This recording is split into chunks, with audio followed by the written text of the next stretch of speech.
I believe in energy, the source of all creation. I believe in our limitless power, the mystery of being human. I am hoping we may guide one another to discover our fears, doubts, and joys, so that our fears become our strengths. The darkness becomes our light. Our greatest failures become our greatest achievements. As my journey moves to the next level, may you bless my mind and heart, and I yours. May we be moved to love and respect all existence in this world.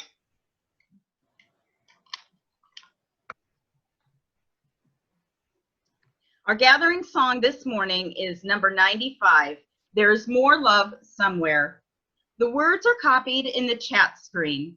Please keep your mics muted and simply sing along at home if you would like. We are going to sing it through 3 times.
Thank you so much, Barb and Bruce.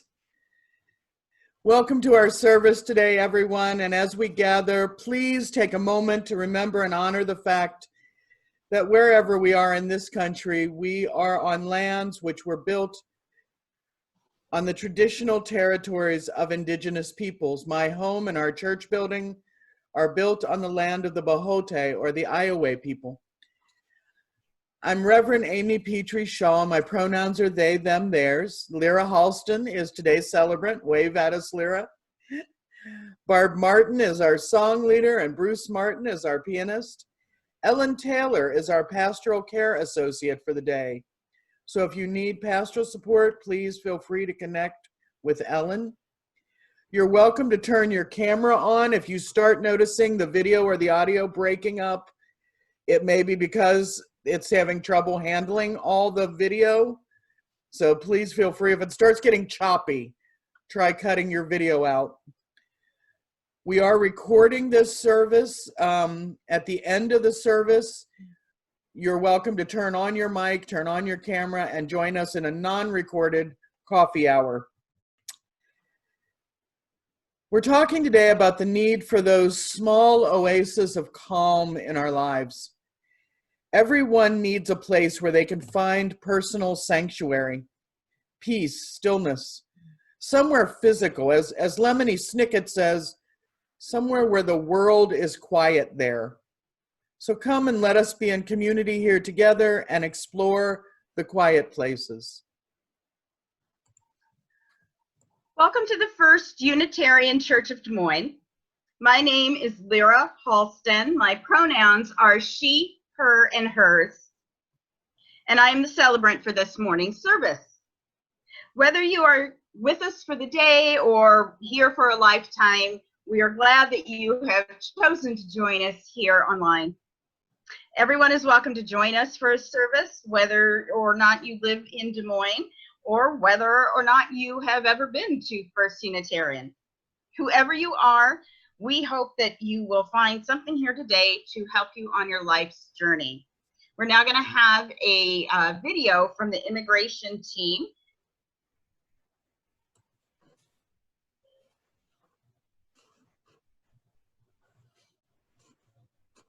Let's see.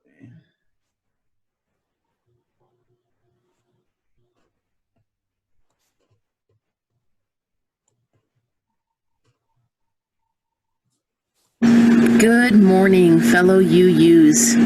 As most of you know, our congregation was matched with an asylum seeker from Honduras in March of this year.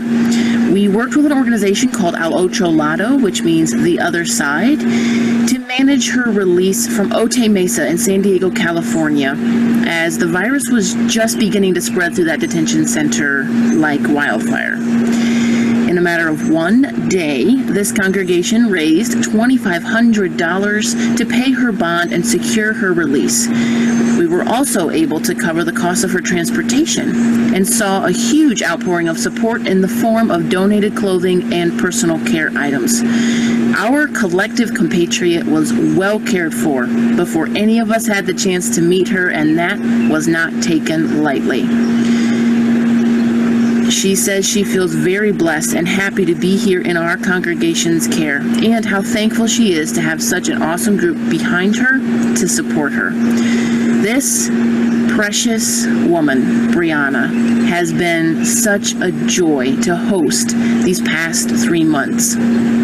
It was a bit of a learning curve, learning one another's daily habits and trying to learn how to overcome a language barrier, but before long, it felt like she had always lived here. She is a deeply spiritual person with great wisdom far beyond her 25 years. Her spirit is strong and vivacious. Her attitude is positive and infectious, and she exudes light and love everywhere she goes and with everyone she meets. She has just moved out of our house, and it does feel a little empty these days. But she's in an apartment of her very own for the very first time, a new stage for her and her life here. Which brings me to our next congregational call to action. Instead of us being behind her to support her, our asylum support team vision is that we would walk beside her to support her. Until now, we've been able to show our support through monetary and material donations, but now that she's living on her own, her needs are changing. We still do need monthly recurring donations to our ISM fund.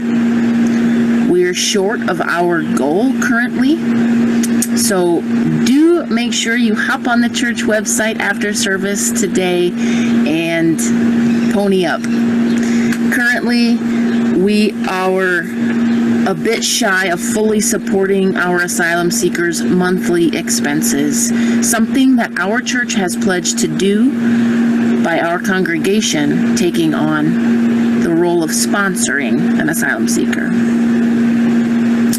Helping our asylum seeker learn how to live in a new country and a different culture takes a lot of work. It has been like drinking water through a fire hose just to manage all of the different aspects of the legal system in this country. We need more people.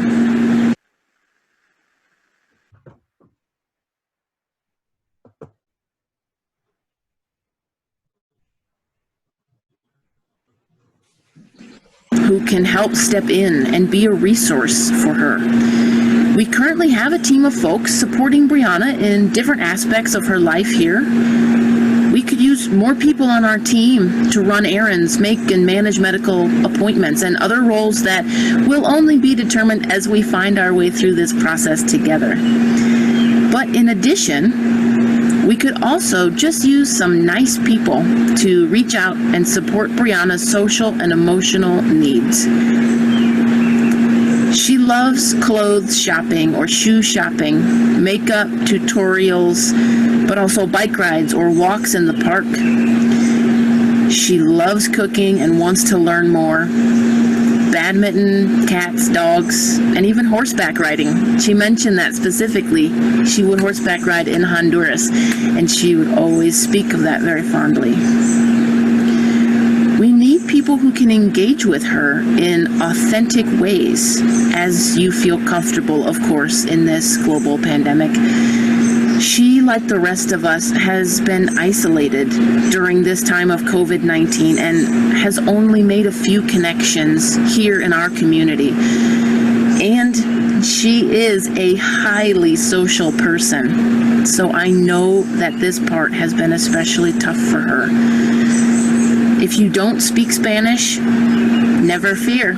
We lived with her for 3 months, and I barely learned how to form a sentence. There's an application called Google Translate, and it has been a lifesaver. All we need are people who are willing to push past the comfort zone of a language barrier and make meaningful, authentic connection to welcome this awesome woman into our community. I think of the words from Karen Lauer as she was encouraging us to get involved in this way. We don't have to show up perfectly, we just have to show up imperfectly. So I'm inviting you, if you feel moved, if this is a call that you can answer, show up imperfectly. The way to get involved is to contact our asylum support team manager, Morgan Dredge, at dredgemorgan@gmail.com, or look for our update in this week's intercom, as that will have all the contact information you need. Thank you, and be well.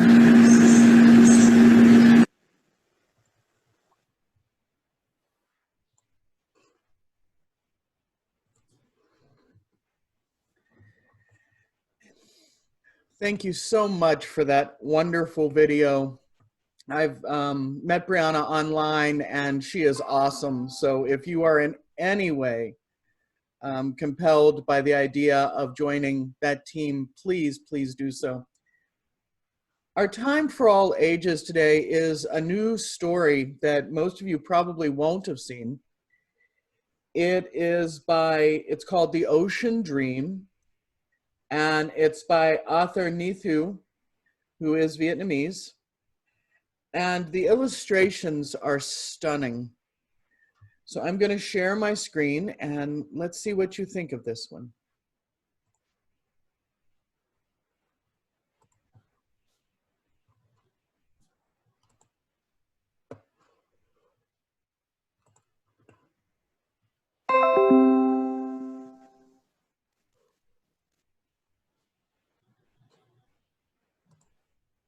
Okay.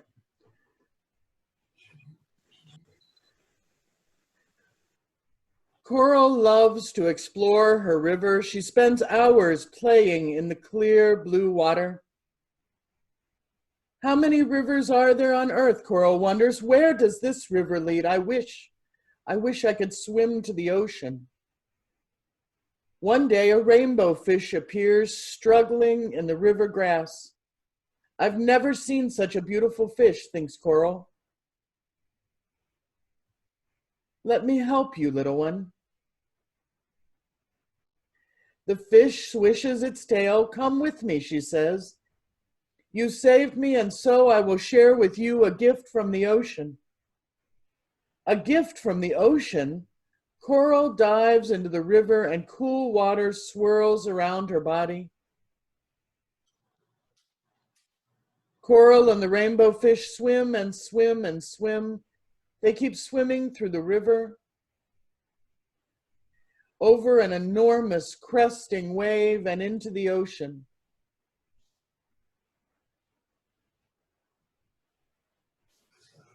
Finally, they reach the ocean's heart.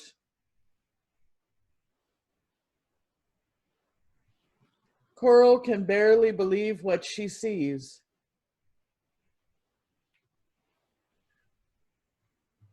The rainbow fish waves its tail in a water dance. The ocean water is cool and fresh. It wraps itself around Coral like a sweet hug. Then a gate to the underwater world opens and Coral thinks, I have never seen so much light.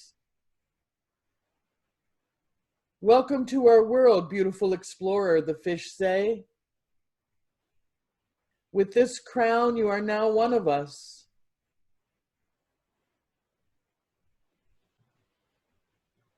The fish take Coral to rest on a bed of the softest seaweed. Please stay with us, the fish say. A salty drop falls on Coral's eyelashes and she blinks. The underwater world has disappeared. Coral is laying next to her beloved river. She wonders, was it all a dream? Everyone she knows has their own dream. Coral dreams of becoming a great explorer.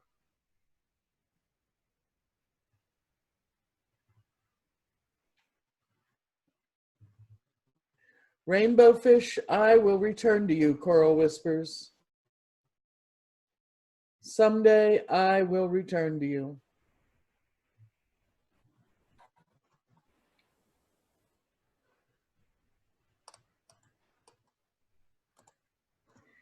Thank you so much for listening to my story today.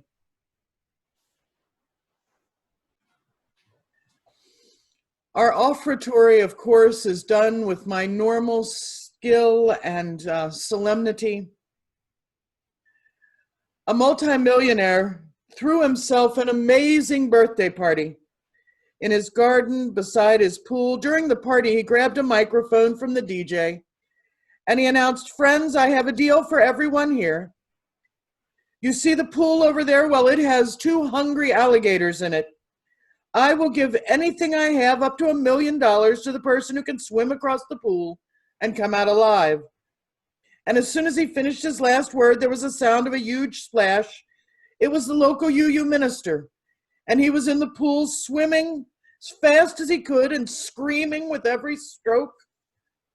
The crowd cheered him on as though he was running for his life. Finally, he made it to the other side with only a torn shirt and some minor injuries. The multimillionaire was impressed. He said, that was incredible, fantastic. I didn't think it could be done. What do you want? Money, my Lamborghini? The minister said, well, the money will be fine, but what I really want is the name of the jerk who pushed me into the water. Now, I'm not that fast of a swimmer, so even if it's offered, we're going to have to fund this church a different way. We're going to put a link to to click on that leads to our digital offering plate in the chat. Please give generously for the life and the work of this community and our social justice partners. The morning offering will now be given and received.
Thank you so much, Bruce. And thank each and every one of you for everything you do for this community. It's as a community of human hands and human hearts that we come together here. We share laughter and tears and everything in between, and we bear witness and we minister to one another in the good times and in the bad. We especially hold in love anyone who is grieving or heavy-hearted today.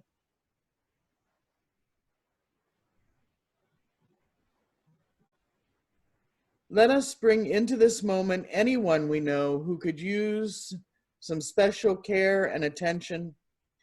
As we say their names aloud or silently, may the love of this community hold them all.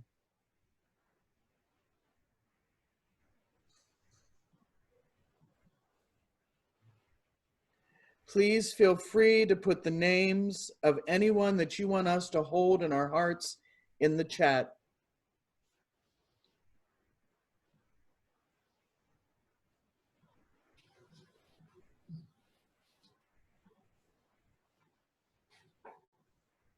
Within our community and across the wider world, there are people who are denied their inherent worth and dignity because of some facet of their inherent humanity. May the work of our hands and our hearts support and comfort all those who are marginalized and oppressed, silenced, or at risk. May we be called to action by the needs of those who struggle against violence, degradation, destruction. May our light shine on the broken places of the world.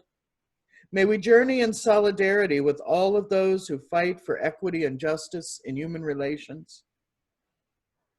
May those who are grieving be comforted. May those who are tired find rest. May the broken places be healed. And may those who are filled with joy and laughter be abundant. We light 3 candles, one for the joys and the sorrows we've shared, one for the names that we've placed in the chat and thought and held, and a final candle for all of the joys and all of the concerns which are deeply held, but remain unspoken here today.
We'll now have a reading by Parker J. Palmer.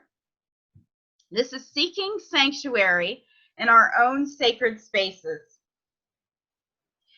When I was a kid, sanctuary meant only one thing. It was the big room with the stained glass windows and hard wooden benches where my family worshiped every Sunday. Church attendance was not optional for my sisters and me. So that sanctuary was where I learned to pray. Pray that the service would end and God would release me back into the wild. I also learned that not all prayers are answered, no matter how ardent.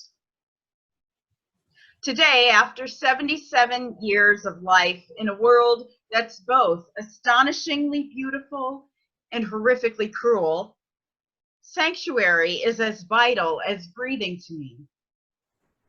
Sometimes I find it in churches, monasteries, and other sites designated as sacred.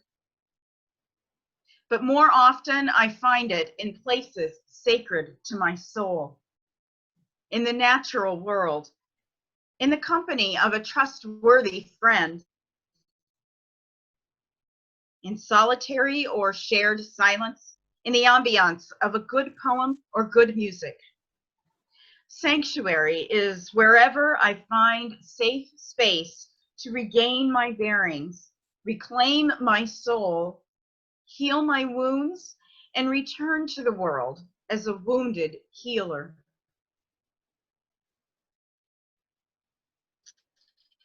It's not merely about finding shelter from the storm, it's about spiritual survival. Today, seeking sanctuary is no more optional for me than church attendance was as a child. We're now going to have some special music from Risa Vandergriff.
Our words for meditation today are from Before Dark by Wendell Berry, who was the former poet laureate of Kentucky.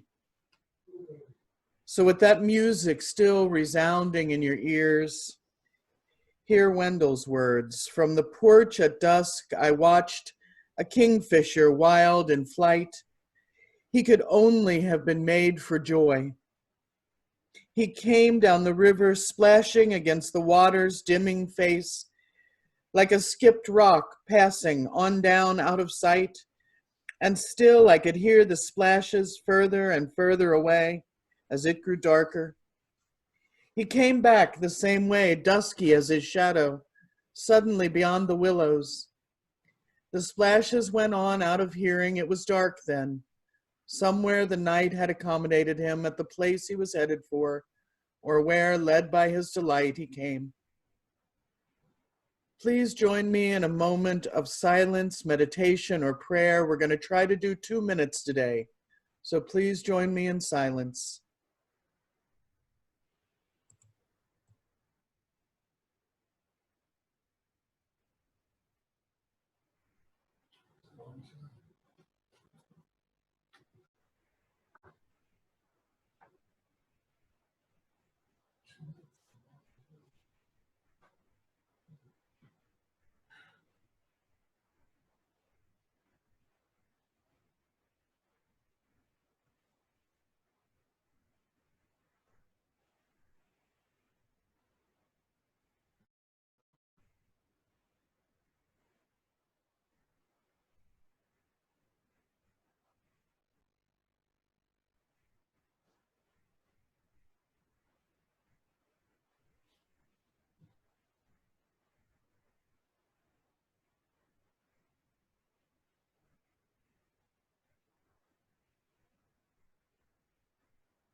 Our next reading is Seeking Sanctuary in Our Own Sacred Spaces by Parker J. Palmer. Thomas Merton writes, "There is a pervasive form of modern violence to which the idealist most easily succumbs: activism and overwork. The rush and pressure of modern life are a form, perhaps the most common form, of its innate violence. To allow oneself to be carried away by a multitude of conflicting concerns, to surrender to too many demands, to commit oneself to too many projects, to want to help everyone and everything, is to succumb to violence. The frenzy of the activist neutralizes their work. It destroys the fruitfulness of their work because it kills the root of inner wisdom, which makes work fruitful." Parker Palmer says Merton puts his finger on our deepest need to protect and nurture the root of inner wisdom that makes work and life itself fruitful. Fed by the taproot some call the soul, we need neither to flee from the world nor exploit it. Instead, we can love the world with all of its and our flaws by trying to live in a way that models life's finest possibilities. That kind of love is possible, I believe, if only we know when and where to seek sanctuary, reclaiming our souls in order to engage the world in life-giving ways. When service emerges from whatever kind of sanctuary nurtures the root of one's inner vision, it's much less likely to be distorted by the violence of activism and overwork. Our centering song today is number 295, "Sing Out Praises for the Journey." The words will be in the chat screen. Please keep your mics muted and sing along at home if you wish.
Thank you so much, Bruce and Barb.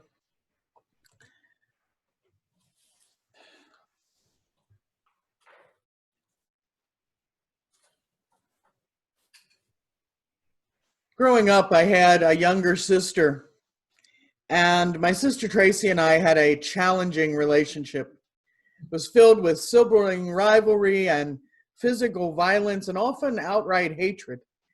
We hit and we bit and we shamed and we threatened. We ratted one another out for fun and profit, and generally we couldn't be left alone together, even as teenagers. We were 20 months apart and 4 years apart in school. And we were quite clear it was always the other one who was the problem, right?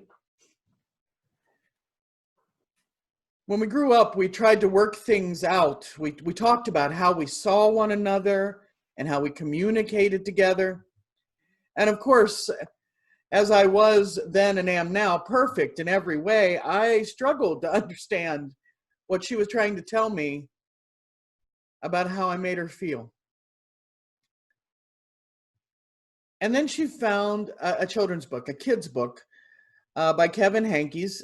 Some of you may have seen it. It's called Julius is the Baby of the World. And I didn't know she had bought it until I came over a few nights later, and I saw a bookmark stuck in this little book between 2 pages. And I said, why do you need a bookmark? The book is 12 pages long. And she gave me a look and rolled her eyes and said, it's 32 pages and I need a bookmark because I'm thinking about it. Well, I started laughing like crazy, and then she showed me the marked page and let me read what the older sister mouse named Lily had said to the baby. Julius, the germ of the world by me, said Lily.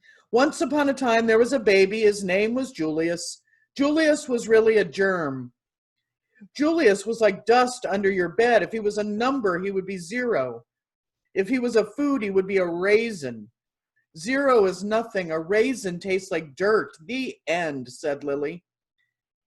And suddenly I got it, looking at these little pictures of a cartoon mouse in a crown yelling at her baby brother.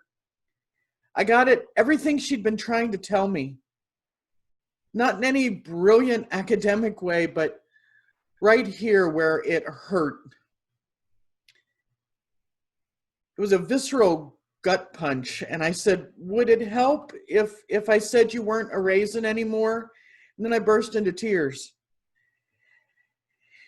I learned something from a 32-page book that I hadn't been able to learn in years of college. Sometimes simple teaches you the hard lessons. You know, kids, man, they teach us. They teach us how to keep it simple. Economist E.F. Schumacher once said, any intelligent fool can make things bigger and more complex and more violent.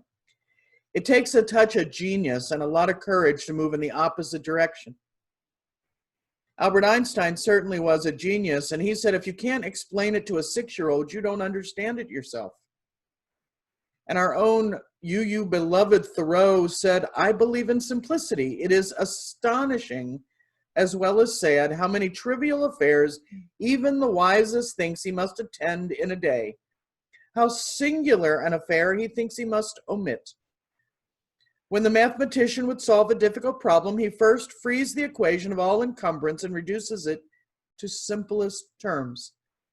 So simplify the problems of life, distinguish the necessary and the real, probe the earth to see where your main roots are. What does that all boil down to, those words? When it's all too much, look at it like a child. Simplify, simplify, simplify. True simplicity is really compelling. If you look at the line artworks of Picasso, he's done a woman, a camel, a dog, a bird, all vibrantly alive on their pages, and each one just one line. No shading, no added color. One line, in its simplicity, becomes not what that camel or bird looks like, but the essence of camelness.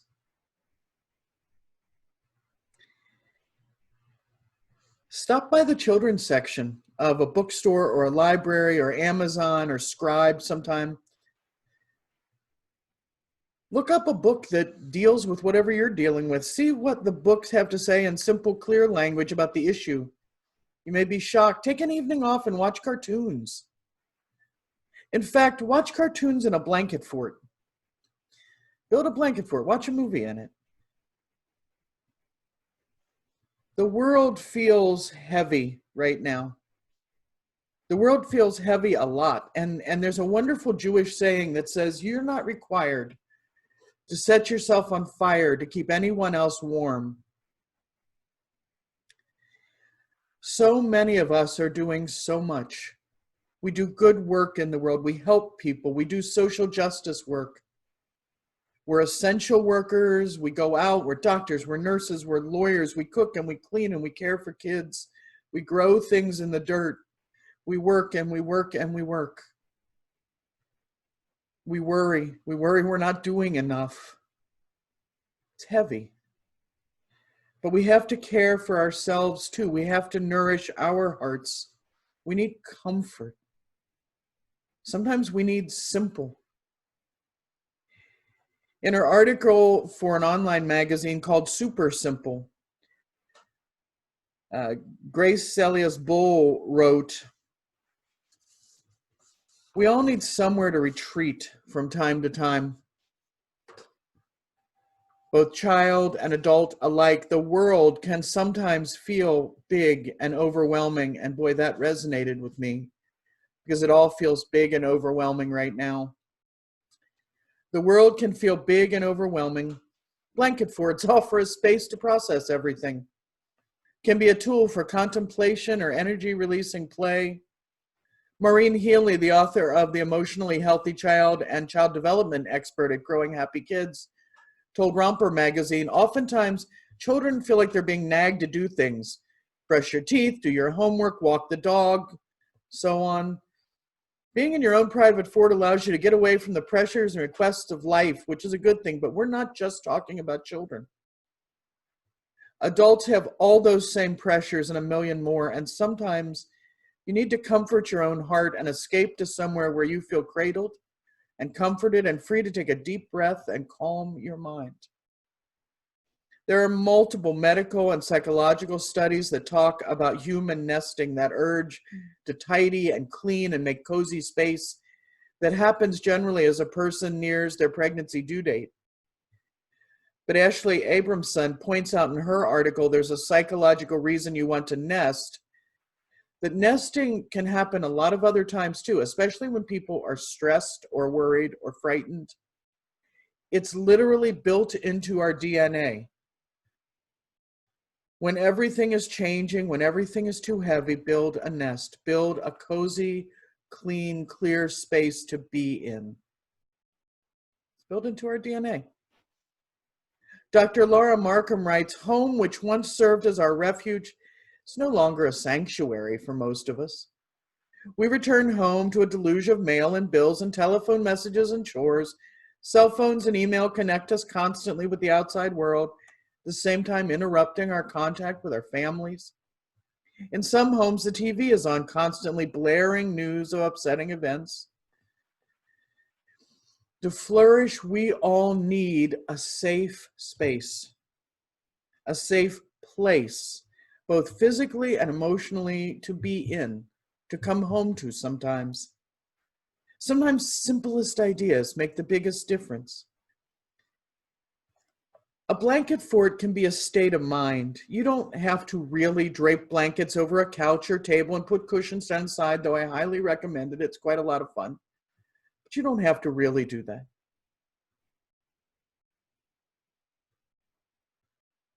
Find space at home where you feel really comfortable. Maybe it's your best cozy chair where you can prop your feet up.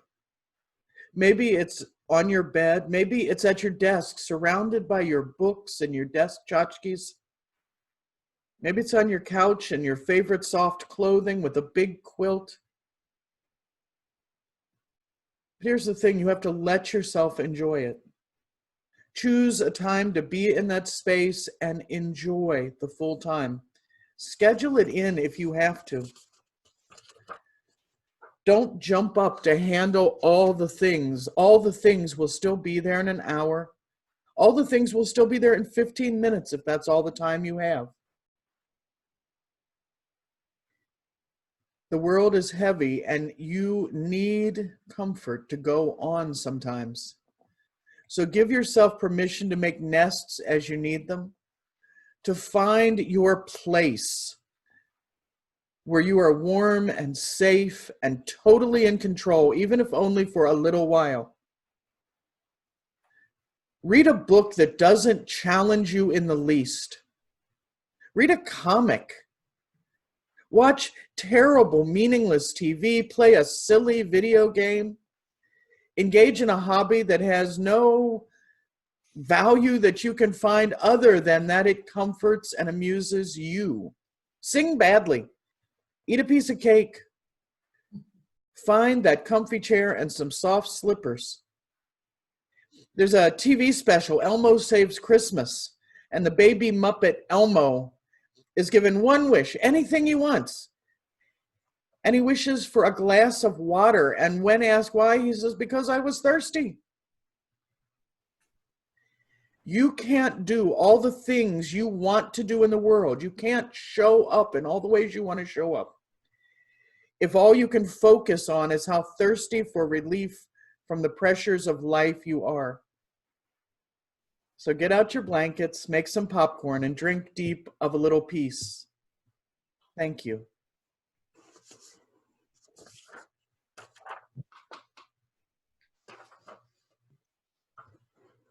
We extinguish this light, but never the light of love, the fire of commitment, or the warmth of our community. Our final song today is number 128, For All That Is Our Life. The words will be in the chat screen. Please keep your mics muted and simply sing at home. Sing along at home if you wish.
May your life be filled with comfy chairs, welcoming blanket forts, and a community of love and care. The service has ended and your service begins anew.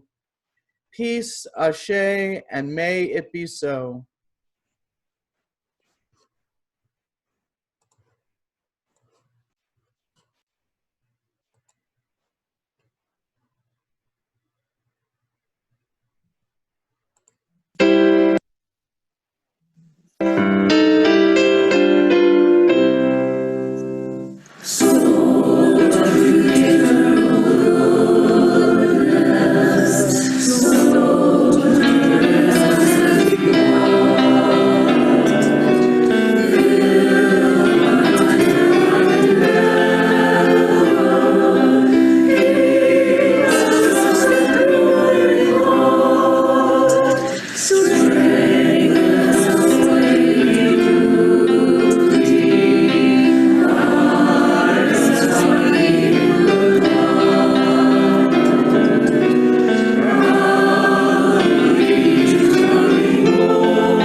You know, yeah, that last time I played that too fast. Just